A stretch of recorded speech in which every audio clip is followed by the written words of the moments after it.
Hi hello friends, இன்றைக்கி சண்டேனால இன்றைக்கி எங்கள் வீட்டில் செஞ்சது ஃபிஷ் குழம்பு தான். அதுக்கு ஃபஸ்ட்டு ஆயில் ஊற்றிக்கிட்டு அதில் சோம்பு, வெந்தயம், அப்புறம் கொஞ்சம் கருவேப்பிலை, அப்புறம் பச்சை மிளகா, அப்புறம் வெங்காயம், தக்காளி போட்டு நல்லா வதக்கிக்கணும்.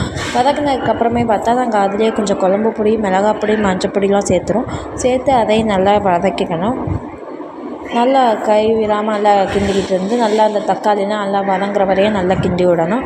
கிண்டி விட்டதுக்கப்புறம் பார்த்தா புளி கரைச்சி வச்சுருந்த அந்த புளி கரைசலையும் நல்லா சேர்த்து நல்லா கிண்டி விட்டுட்டு நல்லா கொதிக்க விடணும். இந்த புளி கரைசலை சேர்த்து நல்லா கொஞ்சம் கிண்டிக்கணும். கிண்டினதுக்கப்புறம் பார்த்தா அதில் கொஞ்சம் நல்லா தண்ணி கொஞ்சம் சேர்த்துக்கிட்டு அப்புறம் மூடி போட்டு நல்லா கொதிக்க விடணும். அது நல்லா கொதிக்கணும். கொதித்ததுக்கப்புறம் பார்த்தா மீனை போடணும். நாங்கள் இன்றைக்கி எடுத்து வச்சுருந்த மீன் கட்லா மீன். கட்லா மீன் நாங்கள் 1 கிலோ எடுத்து வச்சுருந்தோம். அந்த 1 கிலோவும் நாங்கள் அந்த குழம்புல போட்டாச்சு. போட்டு நல்லா கொதிக்க விடணும்.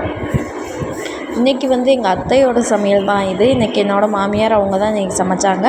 இன்றைக்கி அவங்க சண்டேனால அவங்க ஸ்பெஷல். அவங்க சமைச்ச குழம்பு எப்போயுமே எனக்கு ரொம்ப பிடிக்கும். அவங்க சமைக்கிறது சூப்பராக இருக்கும். நல்லா அப்புறம் லைட்டாக கரண்டியை வச்சு கலந்து விட்டதுக்கப்புறம் பார்த்தா அது கொஞ்சம் நேரம் மூடி போட்டு நல்லா கொதிக்க விட்டுறணும். மீன் நல்லா கொதிச்சு வந்ததுக்கப்புறம் பார்த்தா மீன் குழம்பு ரெடி ஆயிடும். இதோ பாருங்கள் ஃப்ரெண்ட்ஸ், இப்போ சூப்பரான சுவையான சண்டே ஸ்பெஷல் கட்லா மீன் குழம்பு ரெடி. இந்த வீடியோ பிடிச்சதுன்னா நம்ம வீடியோக்கு லைக் பண்ணுங்கள், மறக்காம சப்ஸ்கிரைப் பண்ணுங்கள்.